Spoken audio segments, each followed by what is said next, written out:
মণিপুর নামক একটি গ্রামে রতন নামের একটি দিনমজুর তার স্ত্রী রূপাকে নিয়ে বাস করত। তারা দিন এনে দিন খেয়েও অনেক খুশি ছিল, কিন্তু তাদের মনে একটা সবসময় দুঃখ ঘুরে বেড়াতো, কারণ তাদের কোনো সন্তান ছিল না, যার জন্য গ্রামের লোকজন রূপা এবং রতনকে সবসময় কটু কথা শোনাতে থাকতো। রূপা মানুষের কটু কথা শুনে কোনো প্রতিবাদ না করলেও মনে মনে সে ঠিকই খুবই কষ্ট পেত।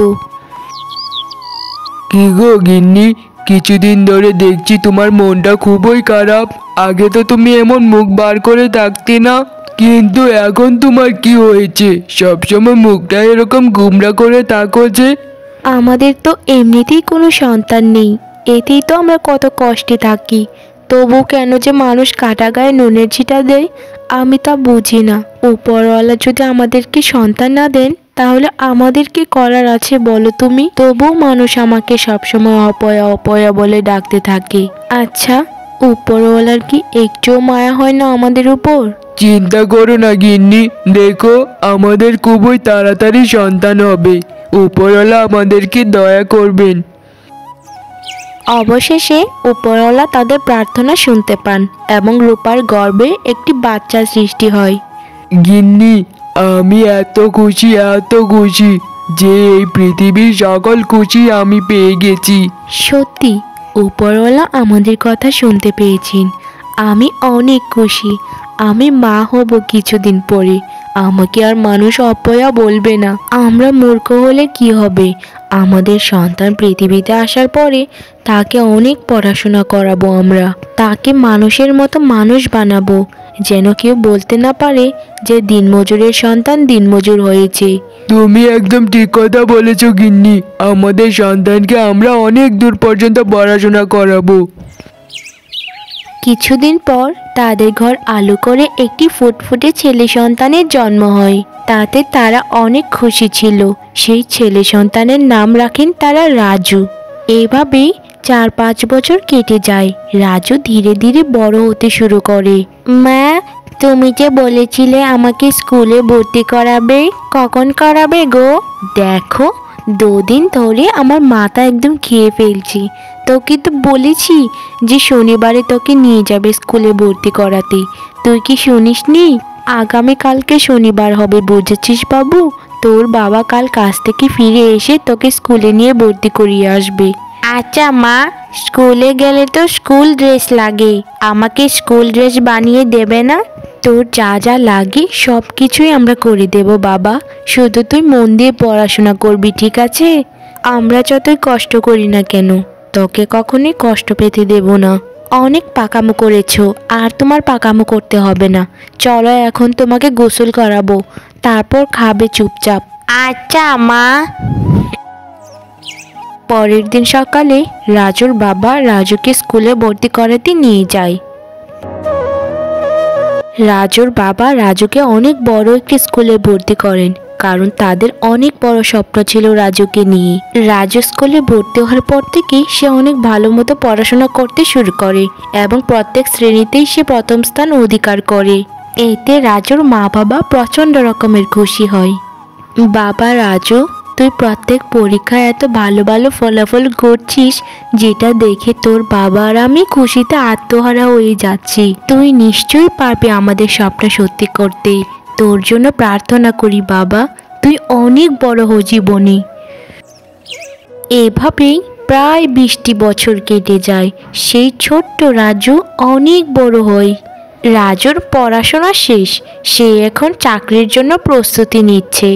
দেখেছো গিন্নি, সময় কত তাড়াতাড়ি চলে যায়। আমাদের ছোট্ট রাজু কত বড় হয়ে গেছে, তার পড়াশোনাও শেষ। সে কিছুদিন পরে চাকরি করতে চলে যাবে আমাদেরকে ছেড়ে। তুমি একদম ঠিক কথাই বলেছ। সময় কত তাড়াতাড়ি চলে যায় তা আমরা বুঝতেই পারি না।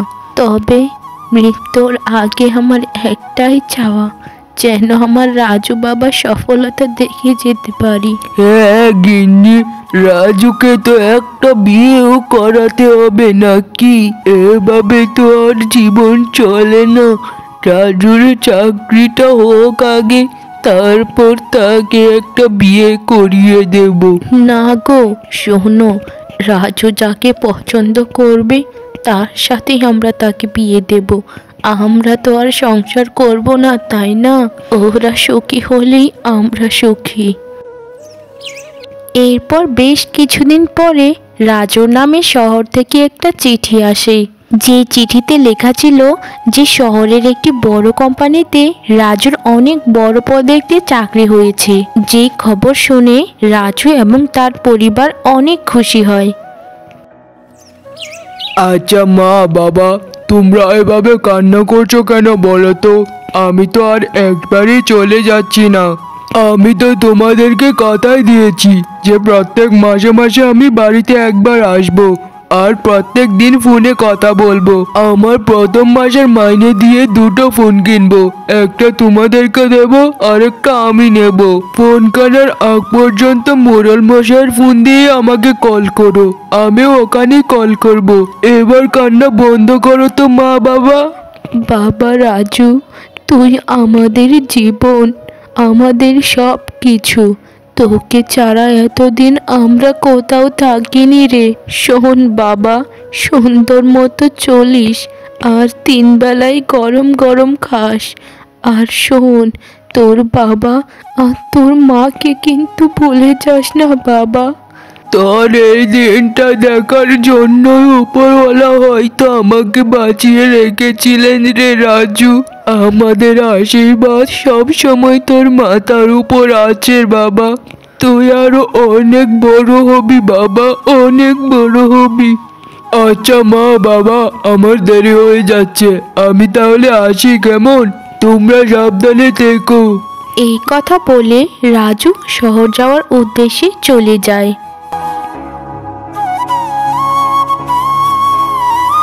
রাজু শহরে যাওয়ার পর তার নতুন চাকরিতে জয়েন করে।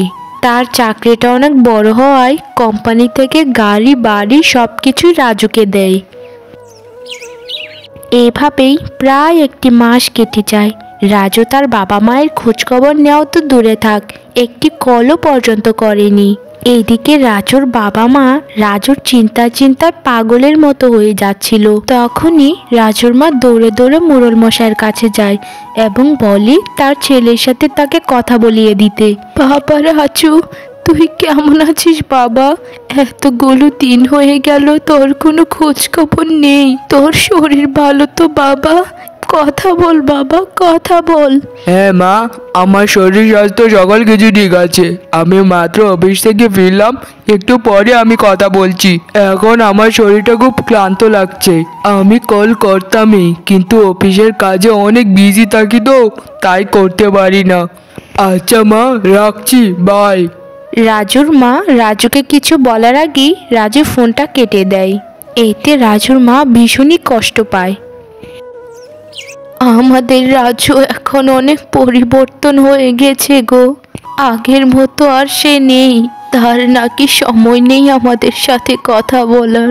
গিন্নি, তুমি তো রাজুর কণ্ঠস্বরটা শুনতে পেয়েছো, কিন্তু আমি তো সেটাও পারিনি। ও যদি আমাদের সাথে কথা না বলে ভালো থাকে, তবে তাই থাকতে দাও তাকে। রাজু তার মা বাবার সাথে যোগাযোগ না করায় রাজুর বাবা মা রাজুর জন্য সবসময় কান্নাকাটি করত। আর ওইদিকে রাজু তার মা বাবাকে না জানিয়ে একটা শহরের মেয়েকে বিয়ে করে নেয়। হ্যাঁ, তুমি না বলেছিলে যে তোমার মা বাবা গ্রামে থাকে? তা আমাকে কোন দিন গ্রামে নিয়ে যাবে? আমার কিন্তু মা বাবা নেই, তুমি আগে থেকেই জানো। তাই আমি তোমার মা বাবাকেই মা বাবা বলে ডাকবো। আরে তুমি চিন্তা করো না তো, আমি তোমাকে গ্রামে খুব তাড়াতাড়ি নিয়ে যাব। গ্রামে আমার মা বাবাকে আমি রাজরানী করে রেখেছি, তুমি একদম চিন্তা করো না ওদের জন্য। তুমি কিভাবে ভালো থাকবে সেটা দেখো আগে। আরে, তুমি রাগ করছো কেন? আমি তো কোনো খারাপ কথা বলিনি। আমি শুধু তোমার মা বাবার কথা জিজ্ঞেস করছিলাম। ছাড়ো সব কথা, আমার অনেক খিদে পেয়েছে, আমি গেলাম। আচ্ছা, তুমি আগে খেয়ে নাও, আমার একটু অফিসের কাজ আছে, আমি কাজটা করি পরে খাবো। ওদিকে রতনের বাবা মা রতনের কথা চিন্তা করতে করতে অনেক অসুস্থ হয়ে পড়েন। হ্যাঁ রাজু, তোমার বাবা মা অনেক অসুস্থ, বারবার তোমাকে দেখতে চাইছে উনারা, দয়া করে উনাদের এসে দেখে যাও। হ্যাঁ মোড়ল মশাই, আমি যদি আসতে পারতাম তাহলে কি এতদিন এখানে বসে থাকতাম? আমি তো বারবার আপনাকে বলেছি যে আমাকে ছুটি দেয় না ওরা, তো আমি কি করবো এতে বলুন? আমাকে অফিস থেকে যেদিন ছুটি দেবে সেদিনই আমি আসবো, এর আগে তো আমি আসতে পারবো না। আর মা বাবাকে বলুন একটু ওষুধ খেয়ে সুস্থ হতে। রাখছি আমি। মোড়ল মশাই, রাজু কি বলেছে যে আসবে আমাদেরকে দেখতে, নাকি মানা করেছে যে আসবে না? আরে তোমরা চিন্তা করো না, রাজু বলেছে খুবই তাড়াতাড়ি আসবে। আর কোনো কথা না বাড়িয়ে মোড়ল সেখান থেকে চলে যায়, কারণ মোড়ল জানতো যে রাজু আসবে না। কিন্তু রাজুর মা বাবা রাজুর জন্য সবসময় কাঁদতেই থাকে। একদিন রাজু তার স্ত্রীর সাথে বসে কথা বলছিল, তখনই তার একটি ফোন কল আসে। হ্যাঁ, কি বলছেন এসব? কি বলছেন আপনি এসব? আমি এক্ষুনি আসছি, আমি এক্ষুনি আসছি। রাজু বাড়িতে গিয়ে দেখে তার মা বাবা মারা গেছে। দীর্ঘদিন ধরে রাজুর সাথে কোনো যোগাযোগ না থাকায় অসুস্থে কষ্টে তারা মারা গিয়েছিল। বাবা, মা, তোমরা আমাকে ছেড়ে এভাবে যেতে পারো না মা। উঠো বাবা, উঠো মা। মা, বাবা, উঠো, তোমরা কথা বলো আমার সাথে। এসব কথা বলে রাজু ও তার স্ত্রী খুবই কান্না করতে থাকে। কিন্তু তখন কান্না করলে কি হবে, তখন তো তার মা বাবা দুনিয়াতেই ছিল না।